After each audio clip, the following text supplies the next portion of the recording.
प्रयास कंदरे बास उमापति शंकर भगवान को निकट रे पहुंची गला द्रुपद राजा पहुंचले काली हाँ प्रकाश सारे परदिन आसु आसु कहूले आज्ञा कहले आज्ञा टिके पारंपरिक पद्धति गीत ठीक ठीक छंद चौपदी ओडिसी बंगलाश्री चोखी कामोदी सब आम पालारे थिबो ठीक ठीक ठीक ये प्रकृत होउछ आज्ञा आकु कहंती पाला पाला पाला अखिल बाबू आज्ञा जोठी छंद नाही चतुष्पदी नाही बास से सब पाला कहा जाए ना मोटे नाही अनुप्रास नाही हाँ अरे पुओ आज्ञा आद्य जमक हाँ प्रांत जमक बास जोड़ी जमक आज्ञा मध्य जमक हेला सर्व जमक हेला माळ जमक आद्य अनुप्रास आज्ञा मध्य अनुप्रास प्रांतानुप्रास आद्य प्रांतानुप्रास हाँ ये सब थिले सिना पाला बलिष्ठ हो पारिले पाला रे पुओ हाथ जोड़ी की डाकिले शंकर को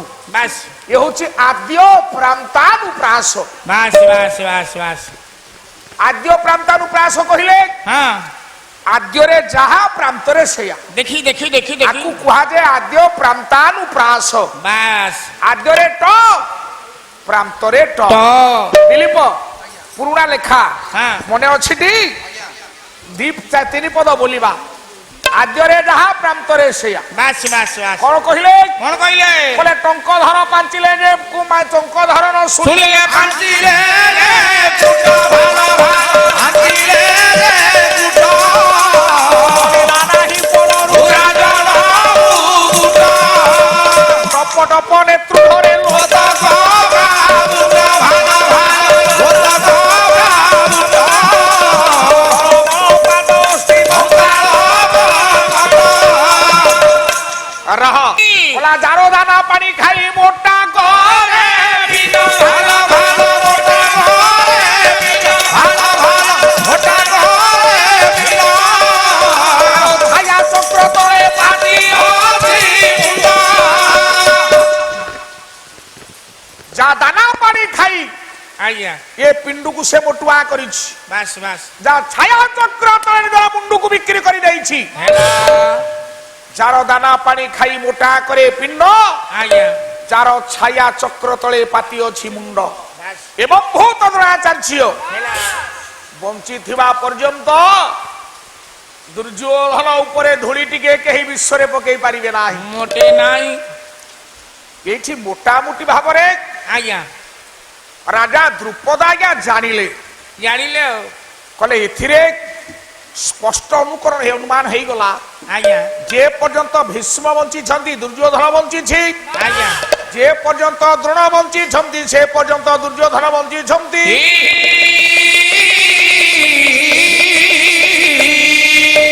एठी भगवान शंकर कहिले कौन कहले कहले तोते तिकित हस्तरे मु फेरेइबिनी हाँ हेले दुर्योधन वंश बुड़ेला भलिया बर मो पाखेरे नाही ना ना ना ना तमे गोटे काम कर हे राजन ये मुहूर्त रे तमे पांचाल कटक पळेई जाओ पांचाल कटक जाई हाँ तमे गोटे विशाल यज्ञर आयोजन कर बास सेई यज्ञ रे देखि दियो ठारी देले अंगुठी रे आज्ञा आज्ञा दक्षिण दिग बिल वृक्ष रे गोटे विराट क्रोटर अछि बास सेई क्रोटर रे गोटे अग्नि पिंडुला बा ज्योतिर्मय तारका अछि राजा द्रुपद पचाले से किए ना से सत्य जुगर अछि सत्य जुगरे थिला केतुका चंडी बास अनेशत ब्रह्मा से खाइथिले खाई ये त्रेतया जुगरे से हिथिला माया सीता रावण वंश से बुड़े छंती आज्ञा द्वापर जुगरे जन्म हवा पई अग्नि पिंडुला रूपरे ज्योतिर्मय तारका रूपरे सेई गछरे से अछि तो राज्य रे गोटे विराट यज्ञ आयोजन करिवो हाँ सेई यज्ञ कुंड को से कन्या को तुम्हें यज्ञ माध्यम रे निवेदन करिवो यज्ञ कुंड माध्यम देई से कन्या उद्भव हबो आउ सेही यज्ञ से नी होइबा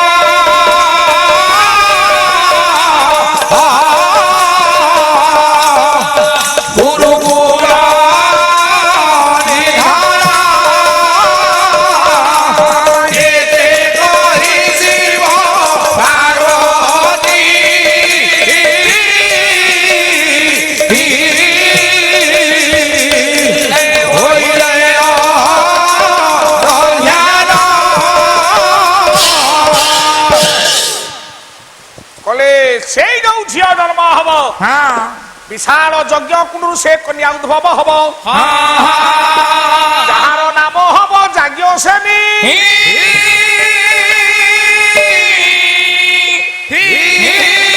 ତମେ ପଳେଇ ଯାଅ ହେ ରାଜନ ପଳେଇ ଯା ତମେ ପଳେଇ ଯାଅ ବାସ୍ ବାସ୍ ବାବୁରେ ହଁ ଅଖିଳ ବାବୁ ଆଜ୍ଞା ଭଗବାନ ଶଙ୍କରଙ୍କ ଠାରୁ ବିଦାୟ ନେଇକି ରାଜା ଆଜ୍ଞା ପଳେଇ ଗଲେ ରାଜ୍ୟକୁ ଫେରିଲେ ରାଜ୍ୟରେ ଯାଇକି ପହଞ୍ଚିଲେ ବାସ୍ ରାଜ୍ୟରେ ପହଞ୍ଚି ଯିବା ପରେ ଆଜ୍ଞା ଯଜ୍ଞ ହବା ଆଦି ସମସ୍ତ ମଙ୍ଗଳ କାର୍ଯ୍ୟ ସମ୍ପାଦିତ କଲେ ଆଜ୍ଞା ବାବୁ ହଁ ଯଜ୍ଞର ଆୟୋଜନ କଲେ ମୁନି ଋଷି ଦେବତା ବ୍ରାହ୍ମଣ ମାନେ ଆସିଲେ ବାସ୍ ଏ ଦେବତା ବ୍ରାହ୍ମଣ ମାନଙ୍କୁ ଧରି ହଁ। ଇଏ ଯଜ୍ଞ ହୋମା ଆଦି ମଙ୍ଗଳ କାର୍ଯ୍ୟ ଅନୁଷ୍ଠିତ କରାଇଲେ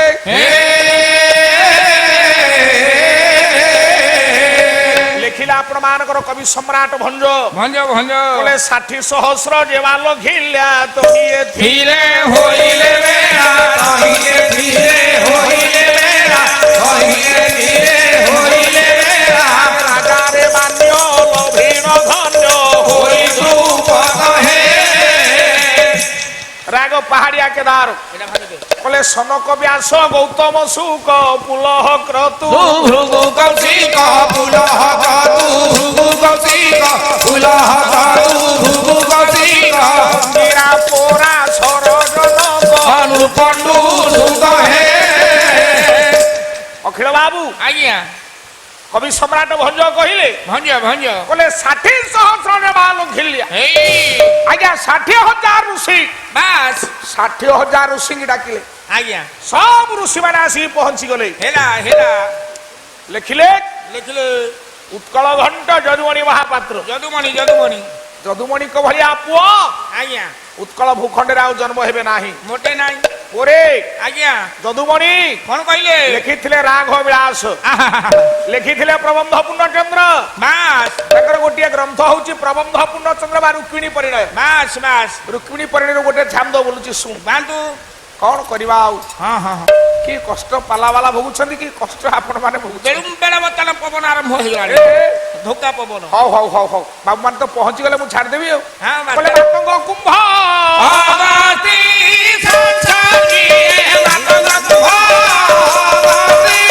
ସଂସାରୀ ଭୂପତିର ମରିତି ଧରାଇ ଭୂପତିର ମରିତି ଧରାଇ ଷାଠିଏ ଡାକେ କହୁଛି କବ୍ୟାସ ଆଦିର ଡାକେ କହୁଛି କବ୍ୟାସ ଧର ସୁଖ ହାରି ଅବସ ସୁଧାରି ଅବସ ଏ ମୋରା ହଲ ମାନ୍ତ ସଙ୍ଗ ହରେ ଭରା ହର ମତ ସଙ୍ଗରେ ଭରା ହର ମତ ସଙ୍ଗରେ ଭରା ହର ମତ ସଙ୍ଗରେ ରାମ ସତ୍ୟା ରାମ ପର୍ବ କବିନିତ ରାମ ସତ୍ୟାନନ୍ଦ ପର୍ବ କବିନିତ ସଂସାର ଭକ୍ତ ହରେ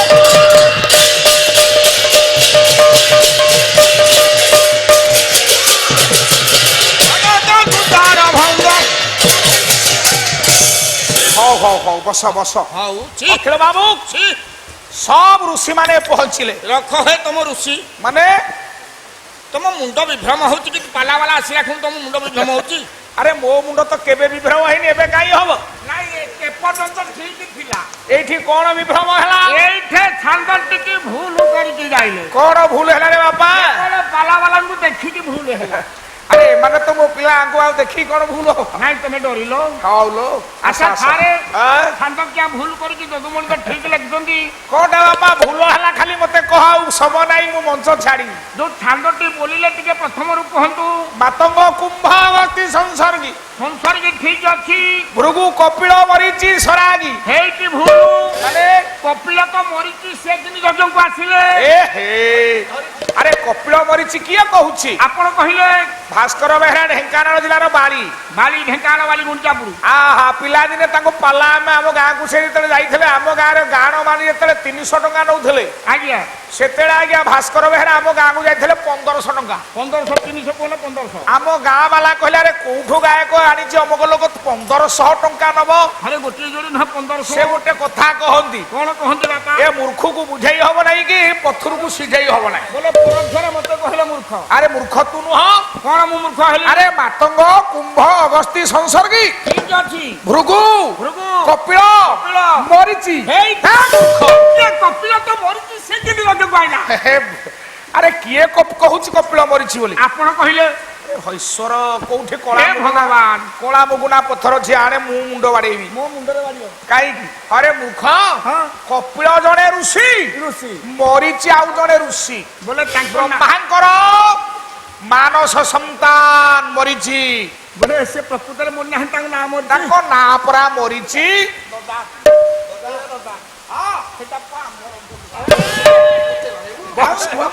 ବୋଲା ଦଦା ଆମର ଭୁଲ। ଅଖିଳ ବାବୁ ସବୁ ଋଷି ମାନେ ପହଞ୍ଚିଲେ। ଯଜ୍ଞ କାର୍ଯ୍ୟକ୍ରମ ଆରମ୍ଭ ହେଲା। ଗୋଟାକ ପରେ ଗୋଟିଏ ଆହୁତି ଦିଆ ଚାଲିଲା। ଋଷିମାନେ ସବୁ ସଜ ହେଇକି ବାବାଜୀ ପିନ୍ଧିକି ଆଇଛନ୍ତି। ଏ ବୋଲା ବାବାଜୀ ପିନ୍ଧିକି ଆଇଛନ୍ତି। ସବୁ ଋଷି ମାନେ ଆସିକି ପହଞ୍ଚିଲେ। ଆଜ୍ଞା ଯଜ୍ଞ ଆରମ୍ଭ ହେଲା। କେମିତି? ଯଜ୍ଞରେ ଆହୁତି ଦିଆ ଆଉ ବେଳ ନାହିଁ। ବାସ୍ ବାସ୍। ଆହୁତି ଦିଆ ଚାଲିଲା। ଦି ଜଣ ମୁଖ୍ୟ ପୁରୋଧା ସେ କିଏ କିଏ?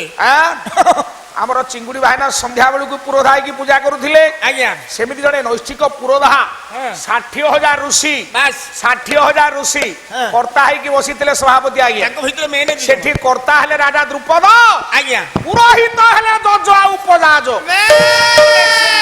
60,000 ଋଷିଙ୍କ ଭିତରେ ମୁଖ୍ୟ ପୁରୋଧା ଦଜ ଆଉ ଉପଜାଜ। ଠିକ ଠିକ। ଆହୁତି ଦିଆ ଚାଲିଲା ଅଗ୍ନିରେ ଗୋଟା ଉପରେ ଗୋଟିଏ ଆହୁତି। ଯେତେବେଳେ ପୂର୍ଣ୍ଣାହୁତି ସମୟ ଆସିକି ପହଞ୍ଚିଗଲା ଆଜ୍ଞା ଜଜ ଡାକିଲେ ହେ ରାଜନ ହେଇ ବୈଶ୍ୱାନର ଅଗ୍ନି ଦେବତା ପ୍ରସନ୍ନ ଅଛନ୍ତି। ଯାହା ମାଗିବା କଥା ତୁମେ ଏଇଠି ମାଗି ନିଅ। ସେଇଠି ଆଜ୍ଞା ପ୍ରଥମ ଟାର୍ଗେଟ ଭୀଷ୍ମ। ଭୀଷ୍ମ ଅଛି ମାନେ କୌରବ ଅଛି। ହାତ ଯୋଡି ଡାକିଲେ ହେ ବୈଶ୍ୱାନର କିଏ ସେ ଭୀଷ୍ମକୁ ମାରିବ ମତେ ପ୍ରଦାନ କର। ସେଇଠି ସଙ୍ଗେ ସଙ୍ଗେ ଗୋଟେ ପିଲାଟେ ଯଜ୍ଞ କୁଣ୍ଡରୁ ବାହାରିଲା।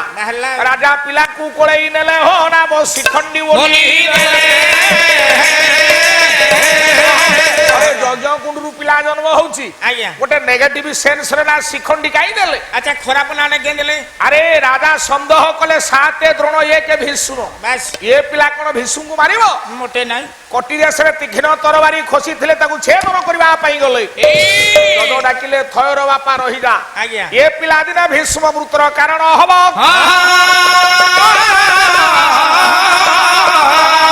ଯେହେତୁ ପ୍ରଥମରେ ଶିରଚ୍ଛେଦନ କରିବା ପାଇଁ ଯାଉଥିଲେ ତେଣୁ ସେ ପିଲାର ନାମ ରଖିଲେ ଶିଖଣ୍ଡି। ଦ୍ୱିତୀୟ ଟାର୍ଗେଟ ଦ୍ରୋଣାଚାର୍ଯ୍ୟ। ଡାକିଲେ ହେ ବୈଶ୍ୱାନର ପ୍ରଜ୍ୱଳିତ ଅଗ୍ନି ଦେବତା ସେ ଦ୍ରୋଣକୁ ମାରିବ ମତେ ପ୍ରଦାନ କର। ଆଉ ଗୋଟିଏ ପିଲା ଆଜ୍ଞା ଆସିଲା ଯଜ୍ଞ କୁଣ୍ଡରୁ। ରାଜା ପିଲାକୁ କୋଳେଇ ନେଲେ ହୋ ରାମ ଧୃଷ୍ଟ ଦୁମ୍ନ।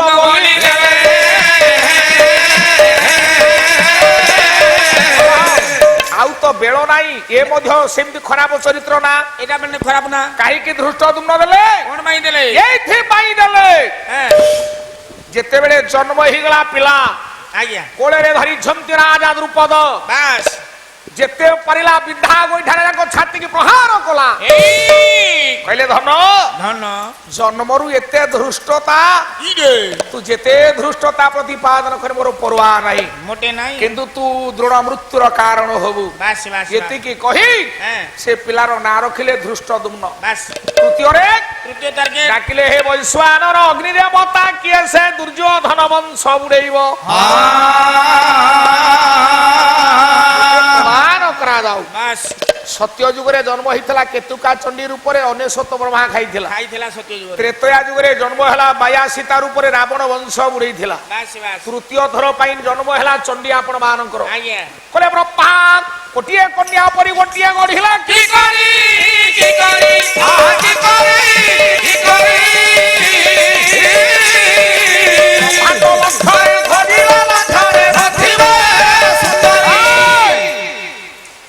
ବ୍ରହ୍ମାଣ୍ଡ ଭିତରେ ଭଞ୍ଜ କହିଲେ ଓ ଭାରତ ବର୍ଷରେ ଓଡିଶାରେ ନୁହ ପୃଥିବୀରେ ନୁହ ବ୍ରହ୍ମାଣ୍ଡ ଲକ୍ଷ୍ୟରେ ଖୋଜିଲେ ଲକ୍ଷ୍ୟରେ ନଥିବେ ସୁନ୍ଦରୀ।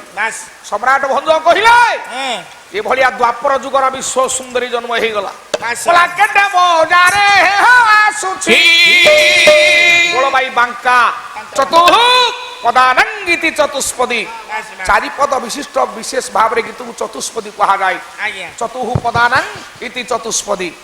କଲା କେଟା ବଜାରେ ଆସୁଛି ଇଏ ବାଳ ବଜାରେ ଆସୁଛି ଏ ବଜାରେ ଆସୁଛି ବାଳ ବଜାରେ ଆସୁଛି। ରାମତାଳିର ଭାଙ୍ଗି ଯୋଗିରେ ନାଇଁ ଭାଙ୍ଗିବନି ଆଉ କିଏ ରଖିଛୁ? ତିନି ହଳ ହଳିଆ ହଉଛି କଲା ସହି ପରି କରି ଠସା ଦେଉଛି ମୃତ୍ୟୁ ହସା ଦେବୟ ଦଂସା ହେଇ ଆମ ସଜାରେ ଆସୁଛି ଏ ବଜାରେ ଆସୁଛି। କଲା ଭଙ୍ଗିରେ ନାଗରି ବର ସଙ୍ଗ ଖୋଜୁଥିଲା ଦେଖିଲ ଗୋଟାଇ ଯିବେ ବଜାରେ ଆସୁଛି ଏ ବଜାରେ ଆସୁଛି ବାଳ ବଜାରେ ଆସୁଛି। କଲା ସୁନ୍ଦର ପରେ ଅଧିକ ସୁନ୍ଦରୀ ବড়াই ଦେଖ କିଏ ଦିଜ ବାଙ୍କା ବୋଲେ ତୁମ ରାଜା ଆସୁଛି ଏ ବଜାରେ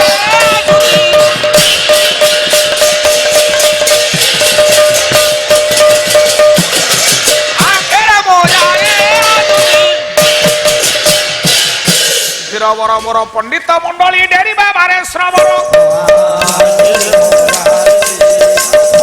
ପ୍ରଥମରେ ଗଜ କୁଣ୍ଡରୁ ଏ କନ୍ୟା ହୋଇଗଲା ଉତ୍ତମନ ଯଜ୍ଞ କୁଣ୍ଡରୁ ଉଦ୍ଭବ ହେଇଛି ତେଣୁ କରି ବାବୁ ବାଛି ଦେଲେ ଯାଜ୍ଞ ସେଠି ଦ୍ୱିତୀୟରେ ମଣ୍ଡ କଳା ଥିବାରୁ ହେ ଜ୍ଞାନୀ ମଣ୍ଡଳୀ କୃଷ୍ଣ ନାମ ଦେଲେ ଜାଣି ତୃତୀୟରେ କନ୍ୟା ନାମ ପୁରା ଦ୍ରୌପଦୀ ବୋଲାଇଲା ଚତୁର୍ଥରେ ବାବୁ ପାଞ୍ଚଳ ଦେଶ ରାଜନଦୀରେ ପାଞ୍ଚାଳି ବୋଲାଇଲା ଏହିପରି ପାଞ୍ଚଟା ନା ଆଜ୍ଞା ପାଇଲେ ଯଜ୍ଞ ସେନ ସୌପାତ୍ୟ ପୁମାନ ସହ ଯାଜ୍ଞ ସେନି ଅପତ୍ୟ ଅର୍ଥେ ଦୀର୍ଘଇକାର ଯୋଗ ସାରେ ରହ ଦ୍ରୌପଦୀଙ୍କର କେତେଟା ନା ପାଞ୍ଚଟା ନା ବୋଲେ ସ୍ୱୟଂବର ଶେଷରେ ଗୋଟେ ନା ପାଇବେ ହଁ ହଁ ଜନ୍ମ ବେଳେ ଚାରିଟା ନା ପାଇଲେ ହଁ କିଏ ବୁଝିଥାନ୍ତି କଣ ବୁଝି ବାପା ବସିକି କହ ବସିକି ହଁ ଆଚ୍ଛା ସେ କୋଉ ନାଁରେ ଚାଉଳ ପାଉଥିଲେ ତୋତେ ମରଣ ହଉନି ଭଲା କୋଉ ନାଁରେ ଚାଉଳ ପାଉଥିଲେ ମୋ ହଉ ଖୁଡି ଆଜ୍ଞା। ଏଠି ପପର ମିଲା ନାଁରେ ପାଉଛି ବୋଉ, ପିଲାମାନେ ସହକରି ବନ୍ଧୁମାନେ ପହଞ୍ଚି ଗଲେଣି ହଁ ଆଉ ସମୟ ସାରେଣି କି ବିଦାୟ ନବା ମିଲା ହଉ ଯାହା ହଉ ଆପଣ ମାନଙ୍କର କଲ୍ୟାଣ କରନ୍ତୁ ମହାପ୍ରଭୁ ସତ୍ୟନାରାୟଣ ଅନୁଷ୍ଠାନ ଦୀର୍ଘଜୀବୀ ହୁଅନ୍ତୁ ସତ୍ୟନାରାୟଣ ଅନୁଷ୍ଠାନ ଉଦ୍ୟୋକ୍ତା କର୍ମକର୍ତ୍ତା ସଭାପତି ସମ୍ପାଦକ ସମେତ ଗ୍ରାମବାସୀ ଆଗନ୍ତୁକା ସମସ୍ତଙ୍କର ମଙ୍ଗଳ ହବ ଆନନ୍ଦ କୁମାର ହରି ବୋଲ ସଦାବେଳେ ସତ୍ୟନାରାୟଣ ଜେନା କରୁଅଛି ଆପଣ ମାନଙ୍କୁ କଲ୍ୟାଣ କରନ୍ତୁ ଦେବ ଦେବ ବନମାଳି ମାଲୋ ମାଉସୀ ପଣ୍ଡିତ ମଣ୍ଡଳୀ ରହିଗଲା କିଛି ଧରି ଆପଣ ମାନଙ୍କୁ କଲ୍ୟାଣ କରନ୍ତୁ ଦେବ ସତ୍ୟନାରାୟଣ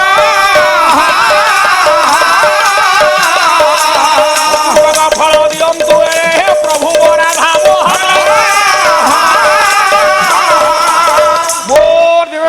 ସଂରକ୍ଷଣ ଟଙ୍କା ଭାବେ ନୀଳାଚଳେ ଲଗାଇ ସଂରକ୍ଷଣ ମହାବାହୁ ସର୍ବେ ଆନନ୍ଦ ସାଗରେ ପ୍ରିୟ ଦରବାରେ ପ୍ରେମ ଏକ ସୁରେ ଇଏ ବଡ କରି ଗୋଟେ ହରି ବୋଲ ହଳ ହଳି କର ତାଳି ଦିଅ ବିଶ୍ୱର ଦୁଃଖ ଦୂର